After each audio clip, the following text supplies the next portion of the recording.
welcome to Natural Habitat Adventures Daily Dose of Nature.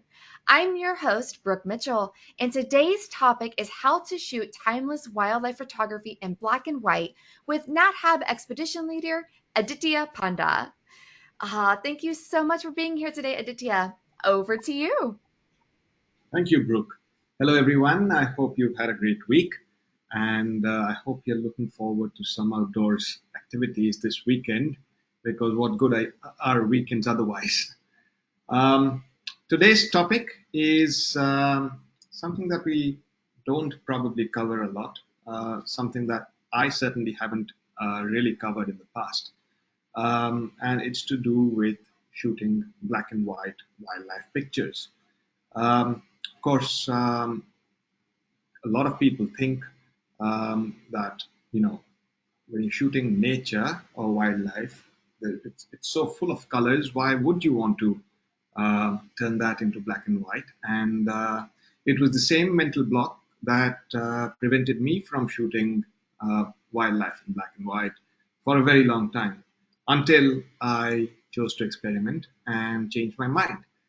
Um, Today we are going to learn about you know what black and white photography is, um, why we might want to use it with wildlife, what conditions uh, would favor the shooting or post processing of a picture, a wildlife picture, as a black and white picture, and there are certain animals that I personally think actually look better in black and white than they do in color. So we'll discuss about that too. Um, the plan today is that we'll go over all of these topics, and if time permits, then we can actually go into Lightroom on my computer and do a little bit of live post processing. But if we do not have time to do justice to that, because there's no point doing it in a hurry, if we do not have time to do justice to that, then on the 21st of August, I shall be doing a webinar where we shall do a lot of live post processing of black and white wildlife pictures, because um, there are certain things, certain aspects of post processing that one particularly needs to keep in mind when post processing a picture as a black and white picture versus how we regularly do it as a color picture. And we've done plenty of webinars on post processing sessions with color pictures, so I think it warrants a full webinar to devote to black and white post processing. So before we dive into today's webinar, I would like to reintroduce myself to all of you, especially those of you who are attending one of my webinars for the first time. My name is Aditya Panda, and I've been leading NatHab expeditions in India since 2016 and in full color. I primarily lead what we call our tiger trips. I lead the Grand India Wildlife Adventure, which is a phenomenal Indian wildlife adventure that takes us across three different stunning national parks and tiger reserves of India.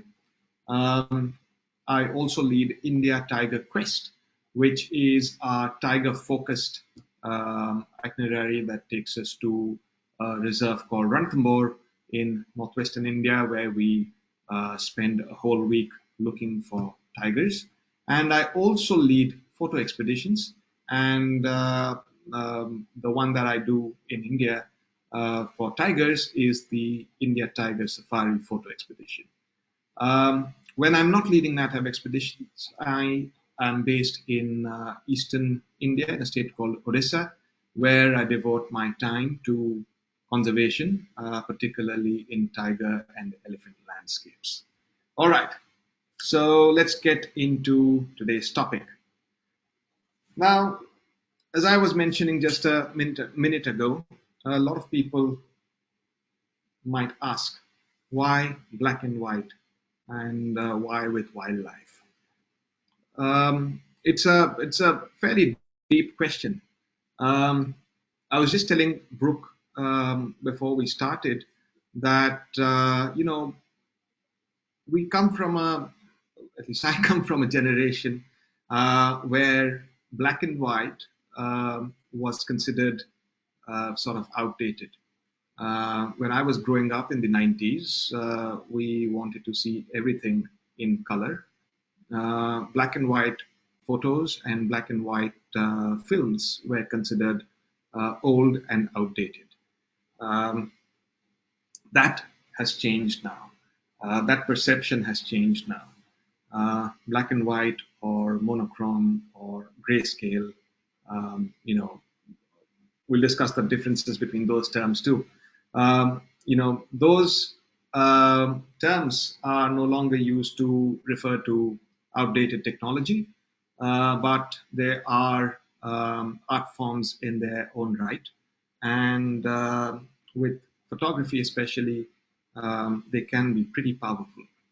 Um, my perception and my attitude towards black and white photography changed quite late. Um, we all started out with color film, and then when DSLRs arrived, they were all color cameras. And with wildlife photography, when you are capturing animals and birds, and they're such colorful creatures a lot of the time, and the environment that you capture them in are also full of colors. There are flowers, there are you know the different shades of green, different shades of gold, blue skies, all of that. And it's one hesitates a little to do away with all of that, just to explore the artistic side of photography by desaturating a picture entirely and turning it into black and white. Now, this picture that you see on your screen is the one that changed my perception. Um, I've shown this picture on several webinars, and I think I've talked about it too. This was a picture that I took. Um, when was it? I think it was 2017 or 18. And my main camera was broke, and my main lens could not be used because the body wasn't working. So I was supposed to lead this India Tiger Quest expedition, and I found myself without a camera on that trip. So what I did was that I have this collection of vintage lenses that I had never used, rarely ever used. I mean, I bought them purely out of the urge to hoard.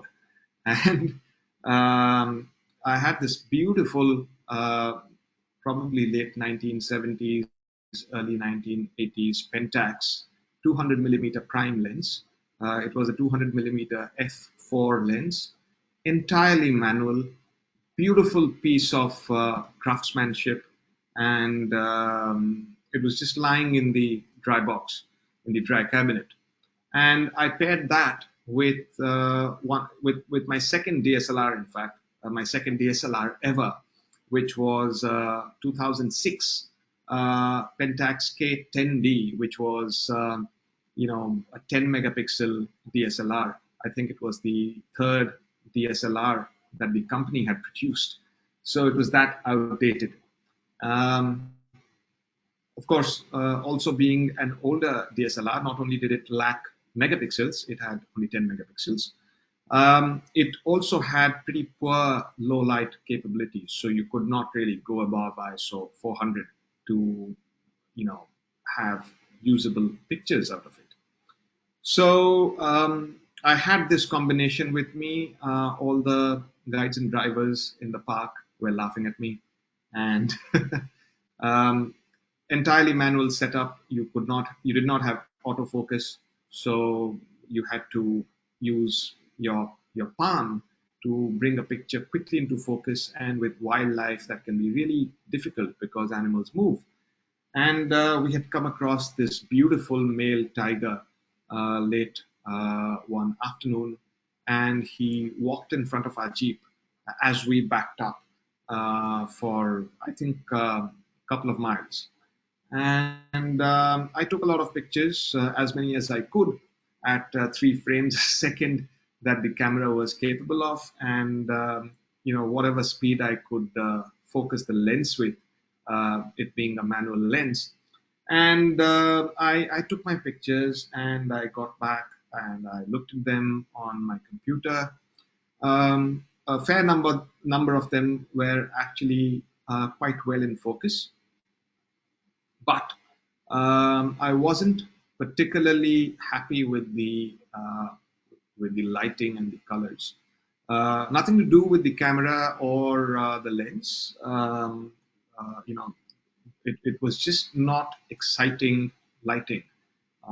The lighting that afternoon, for starters, the light was behind the tiger. It was not on it, so the colors did not really pop out. And the background of the picture was fairly boring, with the road and the sand colored road just filling it up. So there was nothing exciting in terms of lighting or color in the picture, but the subject was extremely engaging. So after playing around in post processing for a bit, playing around with white balance, playing around with color, I came up with a decent picture, but it was not, I mean, it was just decent. It was not something that held your attention. Of course, the tiger was looking at you, and it made eye contact, and it was actually caught in a pretty nice pose with the right forepaw sort of half lifted, and the tiger stopping to look straight at the into the camera. But the colors were just too boring. So I just, out of curiosity, decided to turn the picture into black and white, and worked on it a little, and the result just stunned me, because the moment I converted it to black and white, it suddenly, somehow, magically became a lot more engaging. There is something about black and white photography that does that, and this is the picture that taught me that. And I was hooked. I went through the portfolios of several well-known photographers, several well-known wildlife photographers who did black and white, and I could gradually begin to see why they do it, and why it can be such a powerful tool to make your pictures come to life. Um, what black and white pictures do is that they completely do away with all the filters, literally and figuratively, that color adds to a picture. Uh, Once you remove color, once you get that out of the way, it brings in a beautiful simplicity that is extremely engaging. It's just light and shadow after that, and whites and blacks and various different shades of gray. And what that does is that it makes your subject the single most powerful thing about the picture. There are no distractions. The subject stands out, and it suddenly becomes a lot more engaging. So those are the reasons that I think that black and white can work really well with wildlife images, because often with wildlife images we are looking for engaging subjects.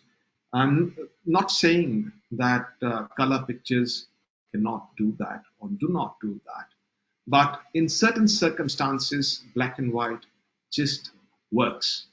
You can call it a sort of gut feeling kind of judgment, but I use that a lot with my photography. I use that a lot with my post processing. A gut feeling is usually something that is quite reliable when it comes to these things.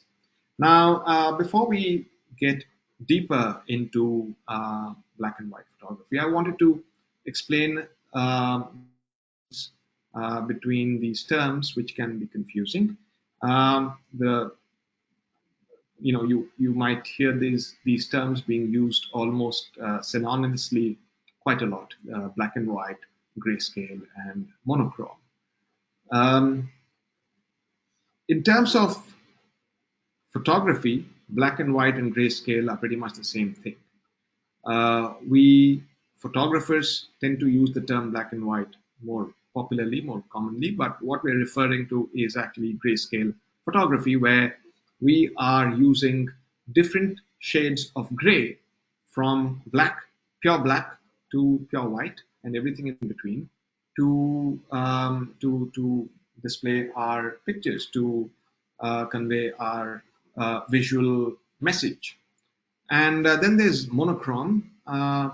This picture, if you look closely, in fact, a cub with its mother, tiger cub with its mother. It's not actually black and white. It's got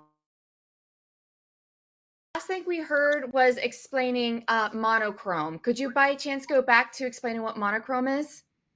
sure. I think it must have been a connection issue, so I'll go back and start again.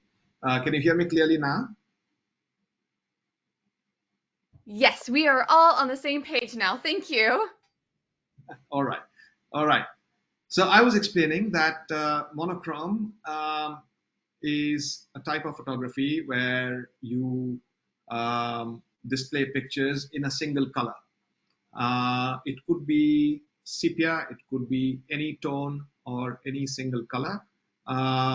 So monochrome is not necessarily black and white, but black and white is a kind of monochrome photography.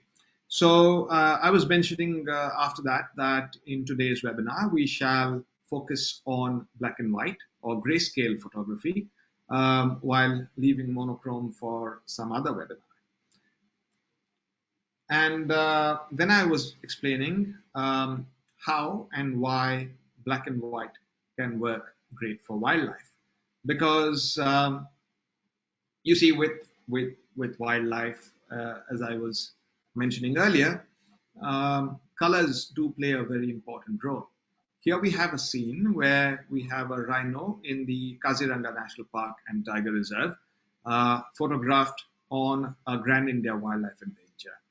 And the rhino was coated with gray mud because it was wallowing to keep protect itself from the heat. And it had a myna bird sitting on its neck, and beautiful green grass, bright green grass in the background. In color it looked quite nice.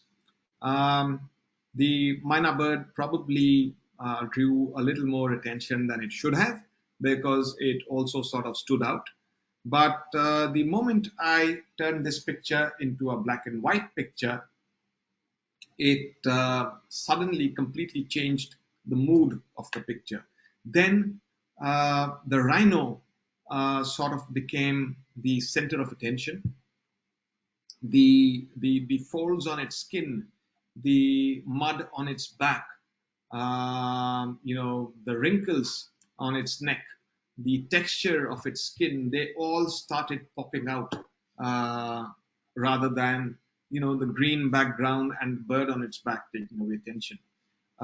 You do notice the bird and the grass, but your attention first goes to the rhino, and then sort of gradually your eye starts wandering and you start seeing the other things in the picture.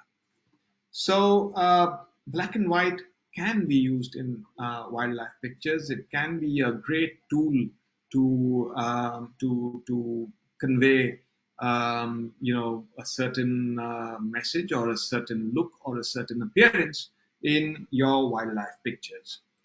um, but is it always something that you should by default uh, go to? Well, that really boils down to a personal choice. I tend to do both. I still do a lot more color than I do black and white. Um, But there are certain situations, certain parameters that sort of favor black and white over color in a wildlife photograph. And I'm going to go over some of them and try and explain how those parameters, how and why they favor black and white over color. One of the no-brainers when it comes to black and white pictures is a high contrast picture. A high contrast picture, uh, will look great in black and white. You can't go wrong with that, because in black and white pictures, it all ultimately boils down to contrast. You see the difference between the blacks and the whites, and how subtly or how strongly those differences stand out is what makes your picture. So with high contrast images like this beautiful tiger cub, who is now the mother of her own cubs, in this picture, you see how strikingly the stripes stand out, how strikingly her eyes stand out. You can see, the texture of her hair, her fur. You can count every fur, and it sort of uh, takes your attention away from all the distraction in the background or around the tiger. It goes straight to the cub's face. Your attention goes straight to the cub's face. The trailing roots of the banyan tree under which the cub is resting do add beautifully to the background aesthetics, but they don't take away from the subject.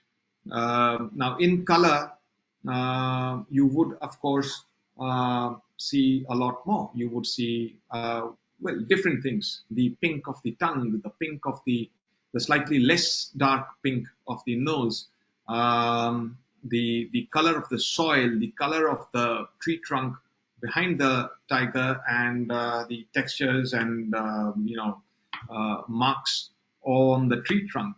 But once you convert it to black and white, all of that goes away, and your attention goes straight to the eyes of the cub, and to things like the stripes on her face, the whiskers on her lips, and the hair in her ear.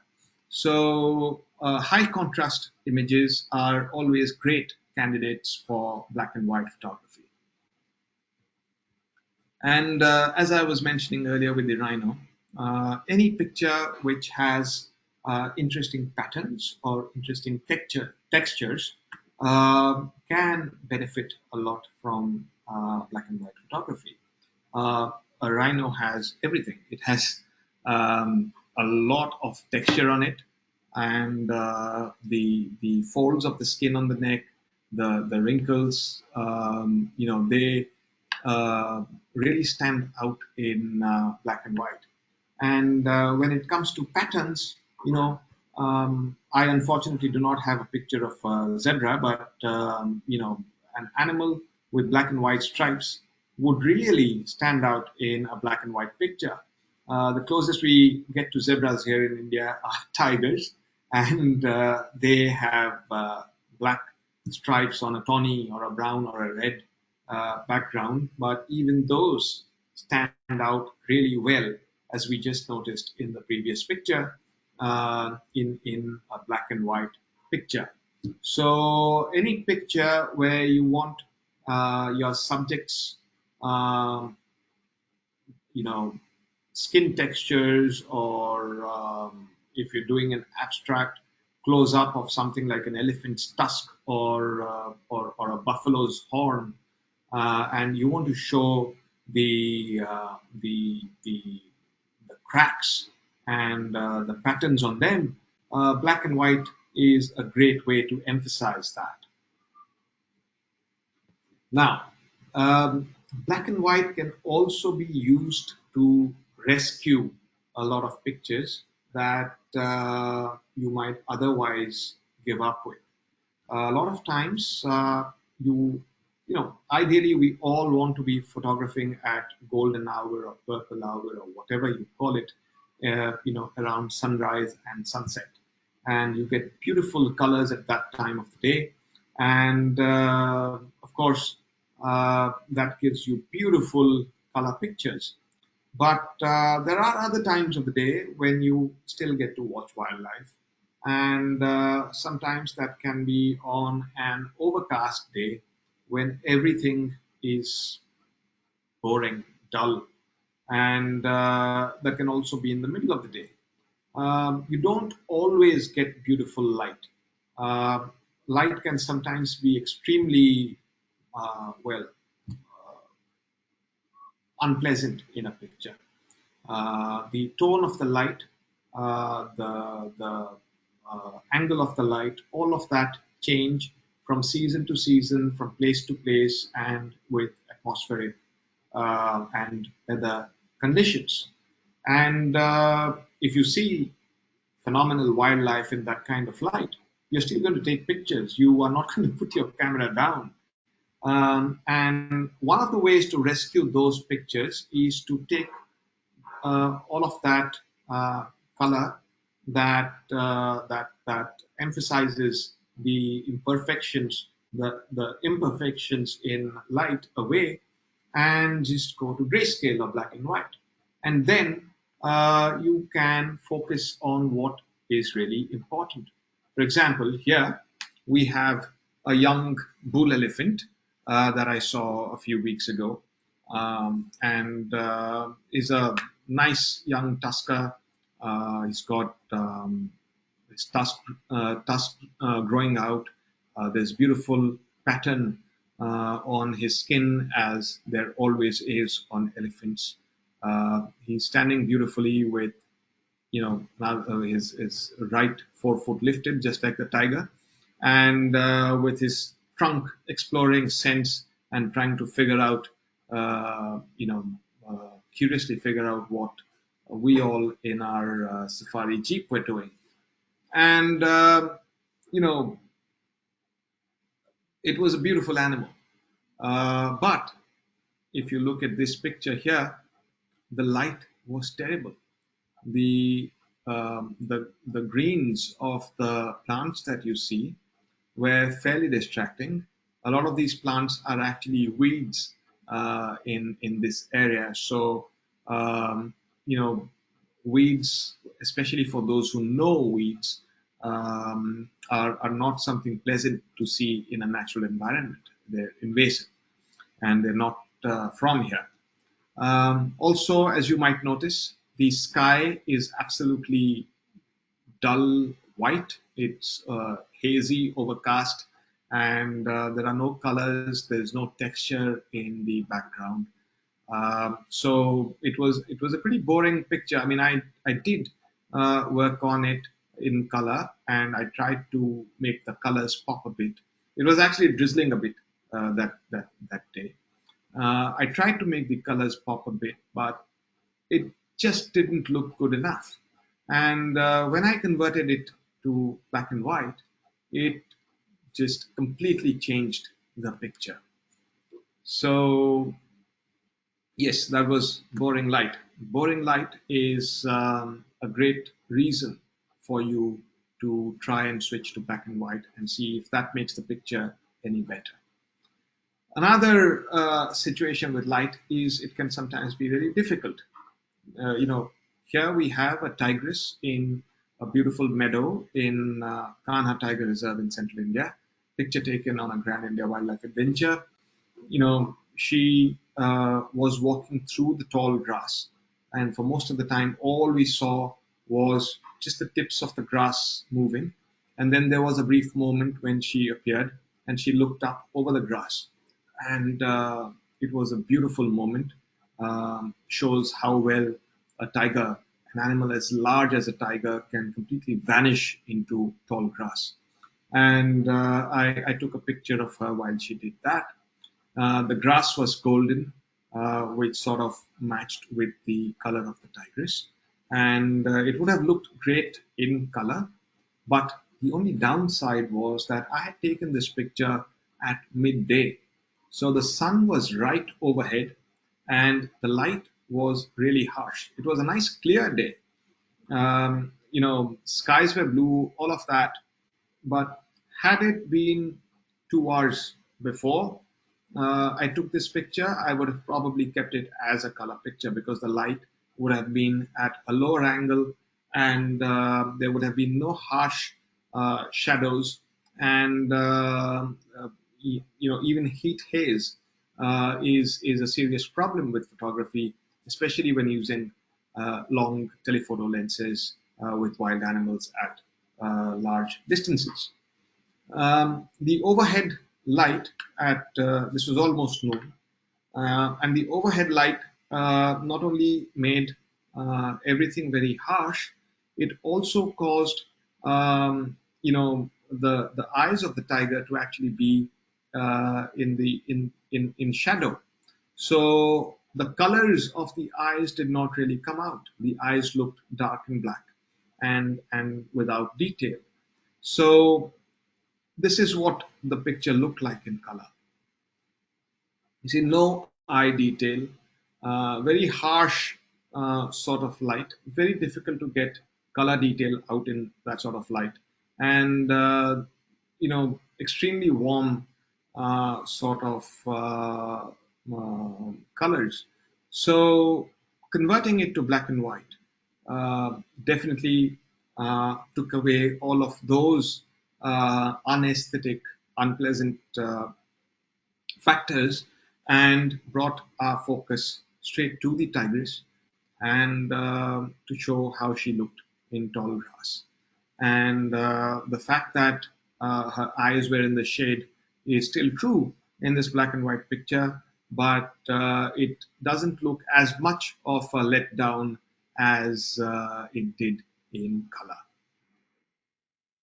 Another situation that often happens and can be quite frustrating for a lot of photographers, especially um, those who are still learning their photography, is white balance. If your white balance goes off, especially when out in the field, sometimes, I mean, it can always be corrected in post, but sometimes it can be really challenging and really difficult to correct in post. Um, this is a sloth bear. It was a really hot summer morning at Ranthambore Tiger Reserve. Towards the end of our morning game drive, around that time when we ourselves are beginning to crave for an air conditioner and thinking of driving back to camp. And then we came across this sloth bear, male sloth bear, and he was also having similar ideas. But of course, sloth bears in the wild generally do not tend to have access to air conditioning.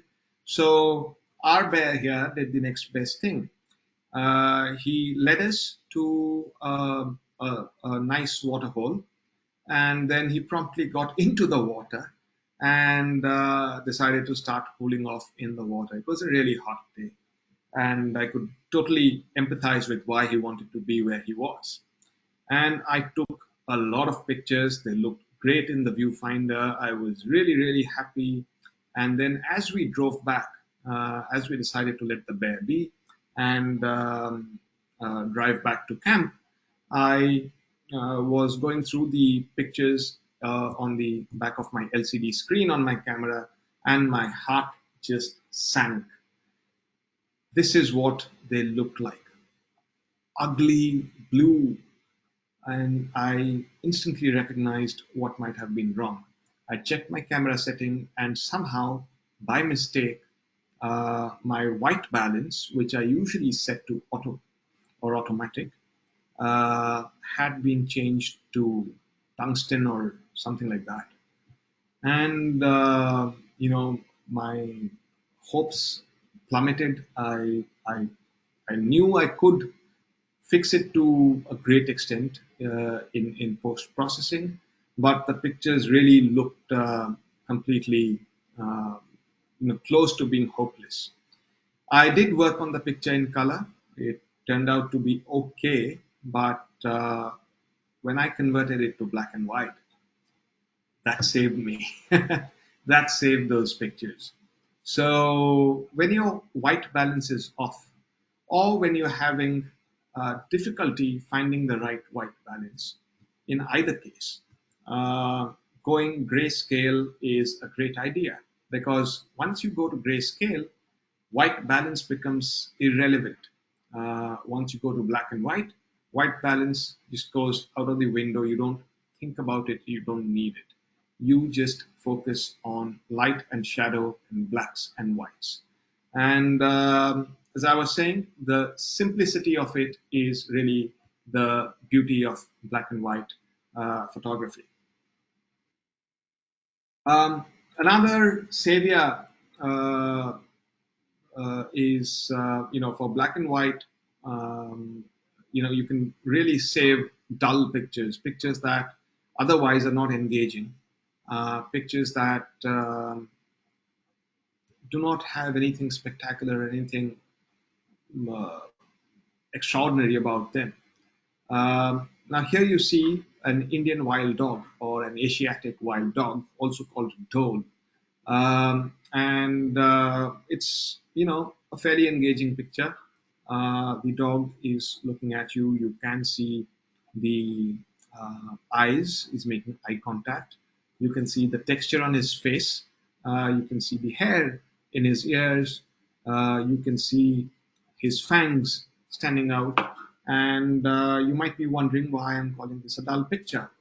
Now you'll understand when I show you what it looked like before it was edited, before it was processed. This is what it looked like. You know, um, the dog was standing on the road, which was covered by canopy, and therefore had light and shade alternating on the road. And the dog conveniently chose to stand in the shade to look at us. And his face is in the shade, but right below his hindquarters, you have light on the road. If he only cooperated by standing 2 feet behind where he's standing, I would have got his face in the light. But he did not oblige. And there in the background, you can also see that there is this very distracting broad patch of sunlight falling on the road. And our eyes usually tend to be drawn into the brightest part of an image first. And the shaded part or the dark parts are only things that we look at later. That apart, this is also a dull picture in other ways. Here you have my least favorite angle of photography, shooting down at an animal from an elevated position in a safari jeep. It's boring uh, composition, I think. And anyhow, I took the picture because wild dogs are not something you see every day. And the dog is looking at you, all of that is fine, but it is just overall a dull picture in terms of composition, in terms of lighting, and in terms of color. Now, I managed to save the picture somewhat by turning it into black and white, as I was mentioning. As soon as you turn it into black and white, your attention goes away from all the other distracting elements of the picture and goes straight into the eyes of the dog, which really stand out. It goes to the canines in its lower jaw, reminding you that this is a phenomenal predator. And then it all becomes about the texture of his face. And the focus and attention remains on the dog's face rather than straying at the other distracting parts of the picture. Just like with dull pictures, you might also have dull colors. And just like we saw with the young bull elephant, the young tusker in the picture a few slides ago, in the same herd that same afternoon, was this beautiful cow elephant. And this picture also became usable in, photography parlance, because I took the colors away. The colors are there, but it was, as I said, an overcast, dull day, and it was drizzling, and the colors really did not do much. The greens, the only way to bring out the colors would have been to increase the vibrance and saturation of this picture, which I did within reasonable limits. You can see that the soil in this area is red. The elephants look red because they've taken dust baths with the red soil. And you see these extremely saturated greens, but completely desaturated, colorless sky. So, and the light is, it's there's nothing spectacular about it. It's just bright. There's very little color in the light, very dull colors in the image overall, which cease to become a problem the moment you take the colors out and just focus on a black and white image where the textures of the elephant, the soil on her back, the wrinkles around her eye, they all come out. Black and white can also be used to mask certain imperfections in your pictures. For example, in sometimes in low light conditions or when you're not prepared for it, you might have some amount of motion blur in your pictures. And when you are trying to portray an animal in action, you usually try to freeze the, the picture. You try to freeze the motion so that you can show the action, but sometimes you're not prepared for it, and sometimes you might be able to freeze the action, but not as uh, sharply or crisply as you might want to. So in this case, this tigress was walking down the road towards us one morning. It was a winter morning in Kanha National Park on a Grand India Wildlife Adventure. And until then, I was shooting with a 70 to 200 2.8 lens. So as she walked towards us, pretty close to us, I was getting great pictures of her.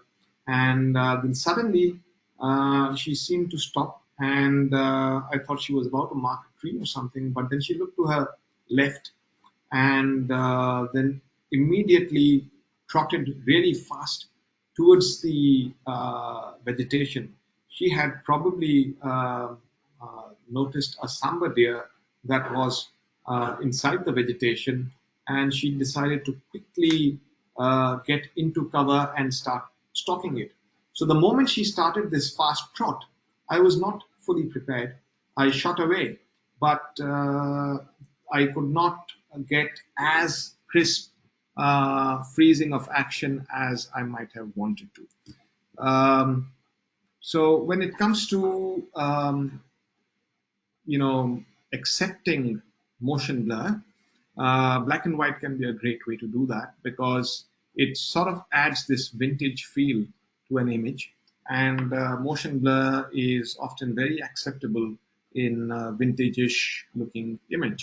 Now, in this case, in the case of this picture, there were also other challenges. There was challenging light. I was shooting into the light, and it was the light was against us, but it was still fairly early in the morning, so it was misty, and contrast was low, and colors were not coming out, and you know I just did not like the way the picture looked in color. So I just switched to black and white. And I think the picture looks far better than this one. Another reason, I mean, you don't always have to use black and white just to rescue otherwise wasted pictures. You can use it as a primary goal as well. Nothing adds mood to an image like black and white or monochrome can. Now, here you have a snow leopard in its natural habitat in the cold desert, the high altitude desert of Ladakh. Snow leopard in beautiful mountains. The mountain is full of rocks, very sharp cuts, very sharp angles in the rocks. And good luck to you with finding the snow leopard if you haven't found it yet.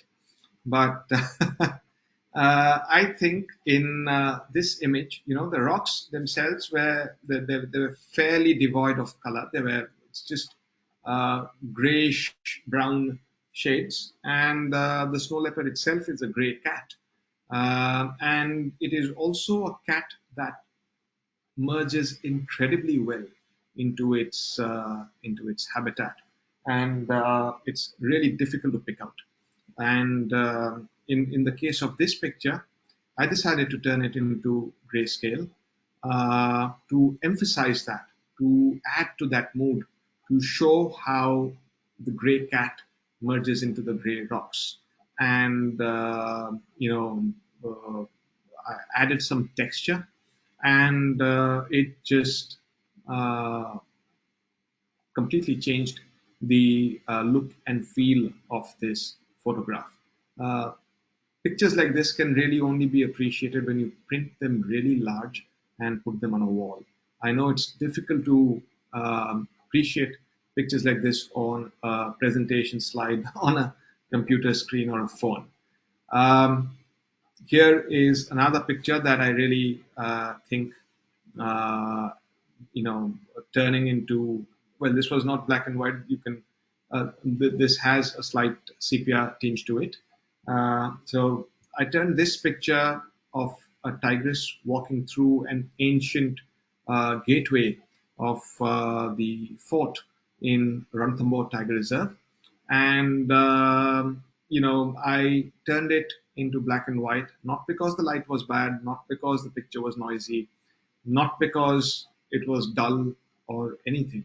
It was a perfectly good picture in color. But I thought that showing something like this, a site like this in sepia, sort of makes it feel timeless. It, if you printed this picture, it could be from 2024 or it could be from 1924. The picture was meant to preserve the timelessness of this scene because this fort, this gateway is probably 1,000 years old. And for decades and centuries, tigers have been walking through it. So my idea of turning this into a sepia monochrome image was to give it that timelessness that this site deserves. You can also use black and white to create drama. Here is an elephant, a matriarch, who is very clearly, in no uncertain terms, asking us not to, um, you know, forget who she is, asking us to stay in place. The herd had a young calf that was only 2 days old, and at one point of time, the matriarch decided that she must come and tell us to stay in place and warn us not to get any closer. And when she did that, she came. It wasn't even a mock charge, but it was just a display of dominance. And she came and shook her head. And as she threw her trunk at us, some dirt started spraying out of the tip of her trunk, and it created a really powerful scene. But that power, I thought, was compromised when I tried to display it in color. And as with you know all the other factors that we spoke about with this series of elephant images, besides them, I also thought that color and everything aside, a picture like this just looks a lot more powerful and a lot more dominating when you turn it into black and white. Also, I turn a lot of pictures into black and white just because, just because I want to. I just like them like that. And that's a good enough reason to convert any picture into black and white. There are certain animals that, of course, look better in black and white. We were talking about this rhino earlier. Animals that are gray, that are animals that are white, animals that are black, are all animals or animals that are just one uniform color. They would look great in black and white. And also, as we were discussing earlier, animals that have a lot of textures or any patterns on them, they look great in black and white. So rhinos, hippos, buffalo, elephant, zebra, tiger, leopard, cheetahs, these are all animals that would look great in black and white. But uh, there are also a lot of animals that you must really think twice before uh, thinking of turning pictures of them into black and white, like this great pied hornbill. I mean, look at those colors. I would really, really, really hesitate before turning a picture like this into black and white because you know, uh, you sometimes will not do justice to the bird or the animal when it's got colors like that.